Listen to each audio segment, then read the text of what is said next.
Hot96 News now. Governor Obado denies involvement in Sharon's murder. 5 banks fined by CBK for dealing with NYS scam funds. And cancer cases rising around the world.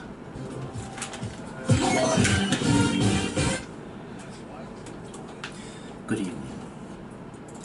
Migori Governor Obado has denied having any role in the brutal murder of Rongo University student Sharon Otieno. Addressing the press for the first time since the incident occurred last week, Obado stated he is a law-abiding citizen and was not behind the crime. And absolutely nothing to do with the cruel death of Sharon.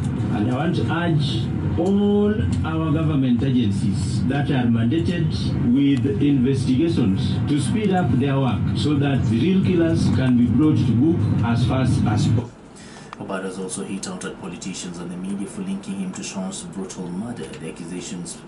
Saying the accusations pointed towards him had denied his man this family sleep and even robbed them of their appetite for food.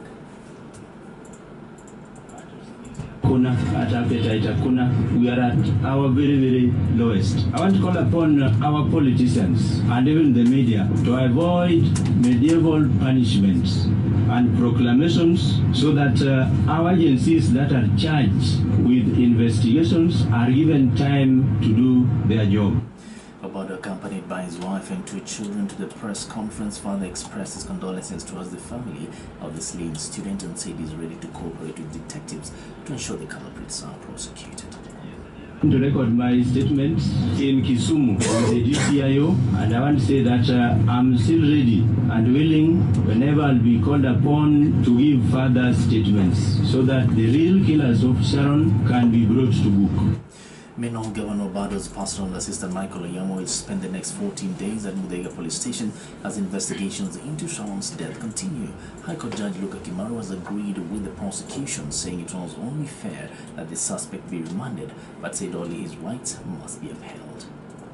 So will be on notice so that they can prepare your defense if you will be charged. But if you are not to be charged, you will be brought before this court within 14 days.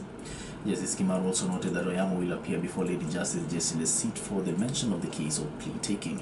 Oyamo was brought to Nairobi from Homa Bay last evening after his DNA samples were taken by homicide detectives probing the killing of Sharon.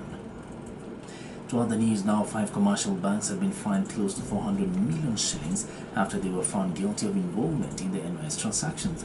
Central Bank of Kenya, in a statement, says it has concluded the first phase of its investigations and found that Standard Chartered Bank, Equity Bank, KCB, Cooperative Bank, and Diamond Trust Bank flouted the Kenya Anti-Money Laundering and Combating Financing of Terrorism laws and regulations. KCB has been fined 149.5 million, Equity 89.5 million, Standard Chartered 77.5 million, Diamond Trust 56 million, and Cooperative Bank 20 million. Now, the High Court in Kisumu has extended the orders issued earlier by the Bungoma High Court stopping the implementation of the 16% VAT on petroleum products. Justice Fred Ochieng has directed that he will not issue or overturn orders issued earlier, adding that the matter will now be heard alongside a similar case filed in Nairobi as they raise similar issues. He says the contempt of court charges filed by a youth lobby group against the Energy Regulatory Commission will also be heard at the Milimani Law Courts on Monday next week. Convention at the Milimani Court, Nairobi, together with petition number 303 of 2018. The said mention is for directions on the way forward, as these 2 cases are in relation to the same subject matter. As you notice, I will say nothing on the record in relation to the orders, but you are all lawyers, so you know. For you to seek to set aside, you are acknowledging the existence of the order. So I will say nothing more. It is there until and unless it's set aside. I will not implore them. The courts don't implore anybody to obey orders. If they choose not to, you know what to do. Earlier, Treasury said it will continue to implement the fuel levy after CAS Nelson Giashushius insisted they have not been served with a court order barring implementation of the VAT 6 days after the initial ruling. consultations until they are finished. We only now, going as per the law, awaiting consultations and the outcome. ERC, we are just an implementing agency. We act on the existing laws. So yes, I can confirm that the inclusion of VAT in the petroleum products is still in place, and we are waiting for directions from the National Treasury. There is various consultations going on, and once the consultations are done, we'll be appropriately advised on what course of action to take. Senator Ledama Olekina, however, suggested that Treasury increases taxes on alcohol and cigarettes since VAT on fuel pushes up the cost of basic goods, thus affecting the common Mwananchi.